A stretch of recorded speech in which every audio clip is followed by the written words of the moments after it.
मराठवाडा विदर्भानंतर आता राज ठाकरेंचं मिशन उत्तर महाराष्ट्र. नाशिकात 2 दिवस बैठकांचा धडाका. लोकसभा निवडणुकीत मनसे अध्यक्ष राज ठाकरे यांनी महायुतीला बिनशर्त पाठिंबा दिला होता आणि यानंतर विधानसभा निवडणूक स्वबळावर लढण्याची घोषणा राज ठाकरे यांनी केली आहे. राज्यातील 250 मतदारसंघांमध्ये राज ठाकरेंनी चाचपणी केली आहे. ज्या पार्श्वभूमीवर राज ठाकरेंकडून आता विभागनिहाय दौरे सुरू आहेत.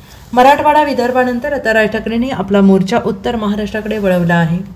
विधानसभा निवडणुकीच्या पार्श्वभूमीवर राजकीय घडामोडींना वेग आला आहे. राज्यात महाविकास आघाडी आणि महायुती असा सामना रंगणार आहे.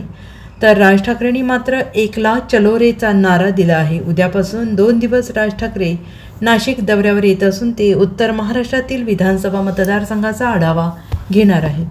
Bureau report, SBN Marathi, Nashik.